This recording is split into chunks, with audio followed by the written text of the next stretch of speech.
మీ పిల్లలు ఫారెన్లో చదవాలనేది మీ కల? మీ కలను నిజం చేసే ఏకైక సంస్థ విదేశ్ కన్సల్ట్స్. ఆడుదాం ఆంధ్ర టోర్నమెంట్ పాల్గొనుచున్న అందరి క్రీడాకారుల తరఫున నేను ప్రమాణం చేయుచున్నాను. మేము నిజమైన క్రీడా స్ఫూర్తితో క్రీడల నియమ నిబంధనలను గౌరవిస్తూ మరియు వాటికి కట్టుబడి ఉంటూ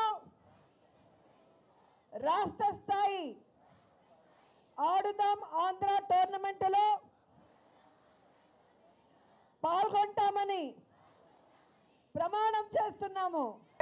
ఇప్పటికే గెలిచిన వాళ్ళందరికీ కూడా క్యాష్ ప్రైజ్తో పాటు మెడల్స్ ఇవ్వడం మీరు అందరూ కూడా గమనించారు. అలాగే సచివాలయ స్థాయి నుంచి బేసిక్ కిట్స్, టీషర్ట్స్, క్యాప్స్ ఇవ్వడమే కాకుండా నియోజకవర్గ స్థాయి నుంచి ప్రొఫెషనల్ కిట్స్, టీషర్ట్స్, క్యాప్స్తో పాటు మెడల్స్, ప్రైజ్ మనీ కూడా ఇవ్వటం మీరు గమనించారు. సో దాదాపుగా 12.5 కోట్ల రూపాయలని క్యాష్ ప్రైజ్గా ఈరోజు క్రీడాకారులకు అందించి క్రీడల పట్ల వాళ్ళకి మరింత ఆసక్తి పెంచే విధంగా ఒక మంచి ప్లాట్ఫామ్ని ఇవ్వటమే కాకుండా ఫ్రాంచైజీతో ఈరోజు ఎవరైతే ఈ 5 గేమ్స్లో ప్రతిభ చూపించారో వారిని నేషనల్, ఇంటర్నేషనల్ లెవెల్ క్రీడాకారులుగా రూపుదిద్దడానికి ఈ ఫ్రాంచైజీతో టైఅప్ చేసుకున్న విషయాన్ని కూడా మీ అందరికీ కూడా ఇప్పుడే తెలియజేయడం జరిగింది.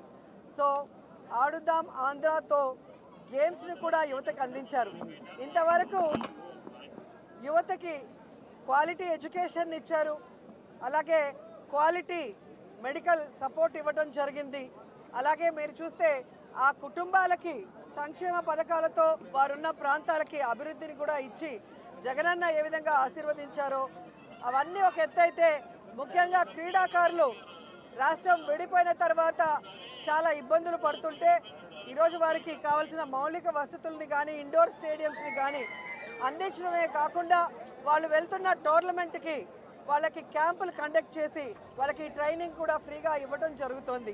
అలాగే మీరు చూస్తే సమ్మర్ క్యాంప్స్ ద్వారా చిన్నపిల్లల నుంచి పెద్దవాళ్ళ వరకు అందరికీ కూడా వారికి ఇష్టమైన గేమ్లో రాణించే అవకాశాన్ని కల్పించాం. అంతేకాకుండా సీఎం కప్ని నిర్వహించాం నేను మంత్రి అయిన తర్వాత. అలాగే జగనన్న క్రీడా సంబరాలు లాస్ట్ ఇయర్ చాలా ఘనంగా 1 నెల పాటు చేశాం. అలాగే ఈ సంవత్సరం ఆడుదాం ఆంధ్రాతో మొత్తం రాష్ట్రంలో ఉన్న క్రీడాకారులు, క్రీడల పట్ల ఆసక్తి ఉన్న అందరూ కూడా గ్రౌండ్లో అడుగుపెట్టి ఈరోజు హ్యాపీగా ఆడుకునే అవకాశాన్ని కూడా కల్పించినందుకు క్రీడా శాఖ ద్వారా, అలాగే క్రీడాకారుల ద్వారా జగనన్నకి వీరందరి తరఫున కృతజ్ఞతలు తెలియజేసుకుంటున్నాను. సో ఇది చూసి కడుపు మంటతో ఏడ్చే పచ్చ ఛానళ్ళు ఈ మధ్య చూశాను. జగన్మోహన్ రెడ్డి గారి ఫోటో ఎందుకు బ్యాట్స్ మీద అని అడిగారు. ఒక ప్రభుత్వం చేసే కార్యక్రమం మీద ముఖ్యమంత్రి జగన్మోహన్ రెడ్డి గారి ఫోటో కాకుండా దిష్టి బొమ్మ అయిన చంద్రబాబు నాయుడు ఫోటో పెడతారా అని నేను అడుగుతున్నా. గతంలో చంద్రబాబు నాయుడు ముఖ్యమంత్రిగా ఉన్నప్పుడు ఆయన చేసిన వెల్ఫేర్ స్కీమ్స్ కానీ ఏవైనా ఉంటే, అంటే వాళ్ళు ప్రచారం ఎక్కువ చేసుకున్నారు, వెల్ఫేర్ అందించింది తక్కువ. ఆ ప్రచారం మెటీరియల్ మీద చంద్రబాబు నాయుడు ఫోటో కాకుండా చిరంజీవి, పవన్ కళ్యాణ్ ఫోటోలు వేశారని నేను అడుగుతున్నా.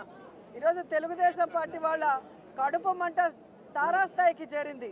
అటు సంక్షేమం, ఇటు వెల్ఫేర్, అలాగే మీరు చూస్తే ఇండస్ట్రీసు, అలాగే హౌసింగు, ఈ విధంగా శరవేగంగా అన్నీ చేసుకుంటూ పోవటమే కాకుండా ఈరోజు యువతని కూడా ఆయన దృష్టిలో పెట్టుకొని వారికి విద్యను అందించడమే కాకుండా క్రీడల్లో కూడా వాళ్ళకి సముచిత స్థానాన్ని కల్పించే విధంగా ఈ ఆడుదాం ఆంధ్రాని తీసుకురావడంతో ఈరోజు వాళ్ళు మాట్లాడుతున్న మాటలు మీరంతా కూడా గమనిస్తున్నారు. సో వాళ్ళు తెలుసుకోవాలి, రాబోయే ఎన్నికల్లో ఈ ఆంధ్రప్రదేశ్ ప్రజలు చంద్రబాబు నాయుడు అండ్కోతో ఆడుకోబోతున్నారు. వీళ్ళందరినీ కూడా హైదరాబాద్ వరకు పారిపోయేలాగా తరిమి కొడతారని కూడా ఈ సందర్భంగా తెలియజేసుకుంటున్నా. మాట్లాడేటప్పుడు ఒకసారి ఆవిడ ఇప్పుడు ఏ పార్టీలో ఉందో ఒకసారి గమనించాలి. ఈ రాష్ట్రాన్ని విడగొట్టింది కాంగ్రెస్, ఈ రాష్ట్రానికి ప్రత్యేక హోదా లేకుండా చేసింది కాంగ్రెస్, ఈ రాష్ట్రాన్ని ముక్కలు చెక్కలు వైఎస్ఆర్ గారు చనిపోయిన తర్వాత చేయటమే కాకుండా ప్రజలకు అండగా ఉన్న జగనన్న మీద తప్పుడు కేసులు పెట్టి జైల్లో పెట్టడమే కాకుండా వైఎస్ఆర్ గారి పేరును కూడా ఎఫ్ఐఆర్లో చేర్చింది కాంగ్రెస్ పార్టీయే. సో నిజంగా జగన్మోహన్ రెడ్డి గారు ఈ రాష్ట్రం గురించి ఆలోచిస్తున్నారా లేదా అనేది ఈ రాష్ట్ర ప్రజలకు తెలుసు. ఆయన ఎప్పుడు కేంద్రం వెళ్ళి మోడీ గారిని కానీ కేంద్ర మంత్రుల్ని కలిస్తే రాష్ట్ర ప్రయోజనాల కోసమే మాట్లాడుతున్నారు. అధికారంలో ఉన్నప్పుడు రోడ్ల మీద కూర్చొని పోరాడరు. మంత్రులతో మాట్లాడి రావాల్సిన నిధుల్ని రాబట్టి ఏ విధంగా అన్ని కార్యక్రమాలని పూర్తి చేస్తున్నారో మీరే గమనిస్తున్నారు. ఈరోజు నేను షర్మిల గారికి ఒక సలహా ఇస్తున్నాను. అమ్మ షర్మిల గారు, రేవంత్ గారు కాంగ్రెస్లోనే ఉన్నారు కదా, మనకి రావాల్సిన 6,000 కోట్ల రూపాయలని 6,000 కోట్ల రావాల్సిన వాటిని తీసుకురండి రేవంత్తో మాట్లాడి. అలాగే 1,80,000 కోట్ల ఉమ్మడి ఆస్తులు ఏవైతే ఉన్నాయో వాటన్నిటిని కూడా సోనియా గాంధీతో రేవంత్తో మాట్లాడి తీసుకురావాలి. ఊరికే ఆంధ్రప్రదేశ్లో వచ్చి విషయం చెబితే ప్రజలు ఎవరు కూడా నమ్మే పరిస్థితి లేదు అని కూడా ఈ సందర్భంగా తెలియజేసుకుంటున్నా. కేవలం జగన్మోహన్ రెడ్డి గారి మీద విషం చిమ్మటానికే చంద్రబాబు నాయుడు, సోనియా గాంధీ ఈరోజు షర్మిల గారిని ఆంధ్రప్రదేశ్లో కాంగ్రెస్ పార్టీలో పెట్టి ఈ విధంగా టూర్లు పెట్టిస్తున్నారు అనేది చిన్న పిల్లోడిని అడిగినా కూడా చెబుతారు. ఎందుకంటే నేను తెలంగాణలో పుట్టాను, తెలంగాణలోనే పెరిగాను, తెలంగాణలోనే పెళ్లి చేసుకున్నాను. తెలంగాణ ప్రజలు నా ప్రజలు. నా జీవితాంతం ప్రాణం ఉన్నంత వరకు తెలంగాణ ప్రజల కోసమే పోరాడతానని ఒక పార్టీ పెట్టి ఈరోజు ఏ లబ్ధి కోసం ఆ పార్టీని కాంగ్రెస్లో విలీనం చేసిందో తెలంగాణ ప్రజలకి చెప్పాలి. ఏ లబ్ధి కోసం తెలంగాణ ప్రజల్ని గాలి కొదిలేసి ఇక్కడ జగనన్న మీద విషం చెబుతుందో కూడా చెప్పాల్సిన అవసరం ఉంది. ఈరోజు కాంగ్రెస్ పార్టీ తరఫున షర్మిల గారు కానివ్వండి, ఎవరు వచ్చినా కూడా వాళ్ళకి జీరో వాల్యూ. ఎందుకంటే ఇదే షర్మిల గారు పాదయాత్రలో కానీ తెలంగాణలో పార్టీలు పెట్టిన తర్వాత కానీ ఆమె స్పీచెస్ ఒకసారి మీకు చూస్తే మీకే అర్థమవుతుంది. రేవంత్ ఒక దొంగ, కాంగ్రెస్ ఒక పనికిమాలిన పార్టీ. ఈరోజు రాజశేఖర్ రెడ్డి గారు బ్రతుకుంటే కాంగ్రెస్ మొహం మీద ఉమ్మేసి ఉంటాడని మాట్లాడిన వ్యక్తి అదే కాంగ్రెస్లోకి ఈరోజు తన పార్టీని విలీనం చేసి తాను జాయిన్ అయ్యి ఏ విధంగా కాంగ్రెస్ కండువా కప్పుకొని చంద్రబాబు నాయుడు స్క్రిప్ట్ ఎందుకు చదువుతుందో ఆవిడ చెప్పాల్సిన అవసరం ఉంది. ఆవిడ ప్రశ్నలకి జగన్ గారు సమాధానం చెప్పాల్సిన అవసరం లేదు.